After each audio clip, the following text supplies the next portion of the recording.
Kaya pa yan. Doon tayo sa kabilang Petron magpapagas. So wala na tayong gasolina. Pero kaya pa yan hanggang sa kabilang Petron. Pag-usapan natin ngayon mga boss yung bakit wala akong gloves. Hindi. Mamaya nating susuot yung gloves pagkapagas natin sa Petron. So, pag-usapan natin bakit itong Honda Dio 110 ang ating napiling motorsiklo.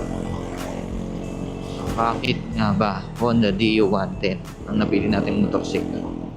Paalala, hindi tayo eksperto. Sa una, bakit ito ang binili nating motorsiklo? Dahil budget meal, pasok ng pasok sa budget. Nung una akala ko hindi na tayo magkakamotor. Kita natin tong Honda Dio. Ayun, 61,500 ata natin nabili. So budget meal, pasok na pasok sa budget natin. Siyempre, pag may pamilya na tayo, dapat unahin natin yung mga pangunahing pangailangan ng ating pamilya. So hindi na tayo para dun sa mas high-end pang mga motorsiklo. Ang mahalaga ay may hatid tayo nito dun sa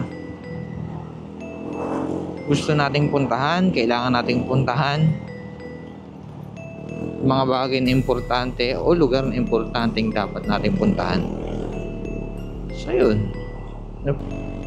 Okay, pangalawa naman, syempre Honda to. Isa sa mga pinagkakatiwalaang brand ng motorsiklo sa Pilipinas.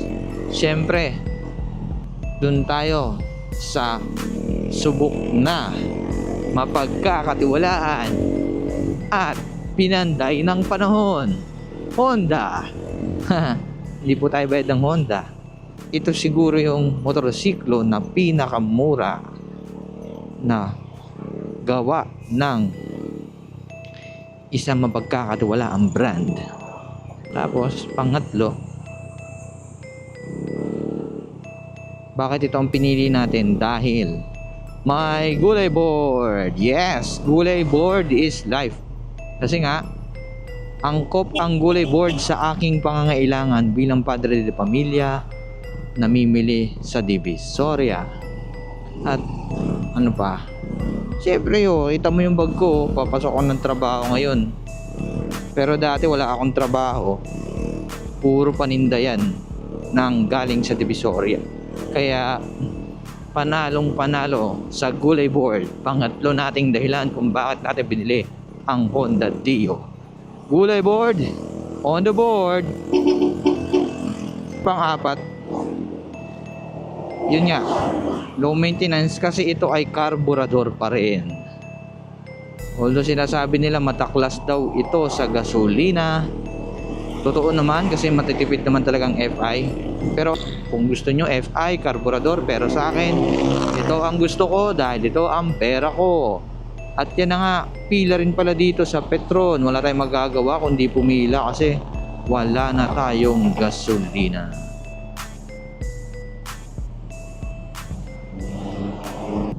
Shell na lang tayo mga pre, kasi sayang ang oras natin.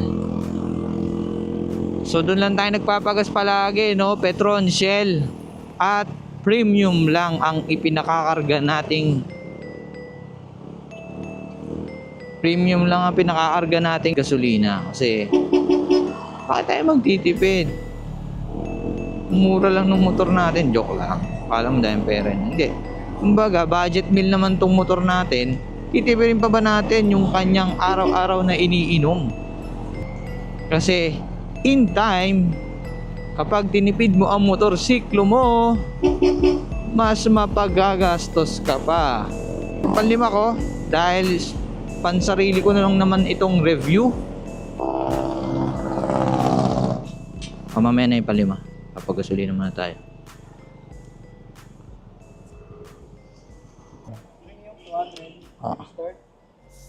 Thank you, boss. Labs na ako. Ay, basa pala. Di na, okay na. Salamat. Thank you din. Nating suotin, basa.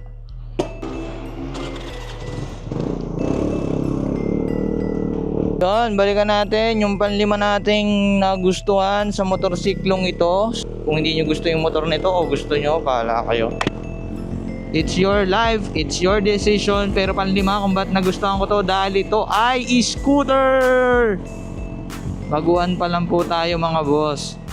So, hindi dapat tayo, para sa akin lang, hindi pa angkop sa akin yung mga matataas na cc ng motorsiklo.